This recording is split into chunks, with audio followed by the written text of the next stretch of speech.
Hello, everybody, and welcome to Make It Monday. I'm Jim with Amy Sows, and today I thought I would address a little issue that popped up recently. As some of you know, I'm an instructor with the Original Sewing Quilt Expo, and I was doing a class on decorative stitching and how to maximize the stitches on your machine. And I pointed out a little thing that a lot of the ladies seem to have trouble with, and that is whenever you're doing a decorative stitch on your machine, primarily doing one of a kind or two. Let's say if you're doing a series of little decorative add-on stitches, that quite often those stitches have a tendency of unraveling unless you make the attempt of doing a long leader thread that you could pull to the back, tie it securely in a knot, maybe add a little fray preventative on the back side of the stitching so that it will last longer. And a lot of us do have like computerized machines that have the software built in that'll have a tie-off or lock stitch that you can apply to your stitches. Most of them do it at the end. If you go into a program mode, you can program it to where it starts with a lock stitch, then does your decorative stitch, and then a lock stitch again. Not every machine brand will do that model-wise. Also, too, some of the softwares are maybe limited on the model you have, so that will not do the lock stitch before. Some of them that I've tried also, which I thought was interesting, that once the lock stitch was completed, it automatically did a trim stitch, which kind of defeats the purpose if you're leading off with a lock stitch and having a trim before the decorative stitch. So the best thing to do is check your owner's manual, read it thoroughly. If you have any questions, talk with your dealer where you got your machine. They'll walk you through what to do it. But let me give you a little close-up of what I'm talking about here. And like here I did a decorative stitch. I used a variegated thread in my machine. And while it looked good, you could see here that that beginning stitch is just coming undone, because quite often we do is we'll trim the threads close to the decorative stitching when it's complete, and after laundering and wear, it's going to fall apart. Just like this one, look, already it's starting to come apart because it really hasn't been secured or tied off. So I'm going to take you to the sewing machine where I have it set up to do that. And I am using a Janome Continental M8 right now, and I have a decorative stitch on my machine.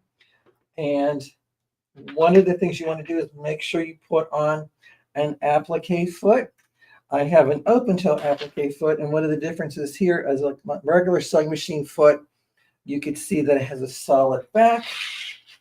And this one, there's a little recession in the back. That way, all the thickness of the thread will be allowed to be flowed through. So whenever I go to do this little trick, quite often what I may do is check to see where my bobbin thread tail is. And I'm just going to bring mine up a little bit just in case I miss it when it comes up, because sometimes they do trim them a little short. But in this case, just for purposes right now, I'm leaving my bobbin thread to the top. I have my fabric and, of course, my stabilizer behind it already. And I'm just going to set down my presser foot. And if you have this function, you're going to use the needle down, needle up, or your hand will. So I'm just going to touch, I'm just gently holding the thread. I'll go needle down, needle up, pull up on that thread, and it brings the bobbin tail right up front for me. And as you can see here, I used a darker color so it'll stand out on the screen. And then I'm going to actually sew a couple of stitches just to hold it in place. I'm going to then trim away the excess, and you can see my tails are caught right in there. I'll tell my machine just to complete the one. Sew it out. It does its lock stitch that's built into that because I did the tie off there. And now I'll cut it. And I got a completed heart. And guess what? That end is secure because it's tied in underneath. And I have my little thread tails in the back from where the machine cut the threads for me. So again, here's where I just did a regular stitch on my machine. And again, I didn't have the front secured because I kind of thought it would have been, but the stitch didn't have it built in. And this is what I'll get whenever I don't do a lock stitch at the beginning of my stitches. Hi, Mrs. Bachman from St. Louis. Miss you. And here's my one that I did where I did my own little lock stitch. And I could keep pulling on this and it is not coming out. Why? Because I have the thread tail laid down on top and I satin stitched over with my decorative stitch. And you can see on the back side, it's really nice and clean. There's no little extra threads or bobbin tails hanging out loose because it was underneath that stitching. And I could see that secure knot that my machine stowed my threads to, so that end tail is not going to come out.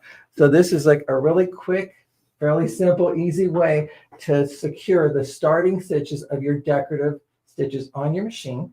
If you're doing any kind of heirloom applique, decorative stitching, whatever. So if you want to add that one little stitch element and you're afraid of it coming apart at the beginning, just remember, leave a little longer bobbin thread, touch your needle down, needle up to pull the bobbin thread on top, and allow the machine to satin stitch over those thread tails, and you'll have a design that'll stay put and not fall apart. Hopefully you like that little tip, and be sure to share it with your friends if you found it useful. And be sure to follow us here on Amy Sews and Amy Bachman Sew and Quilt. You can find us also on the internet at amysews.com.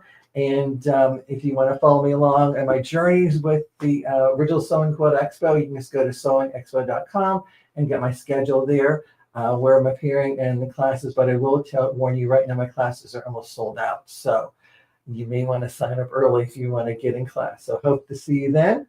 And if not there, we'll see you back here again on Make It Monday, because remember, the more you know, the more you sew. Have a great day.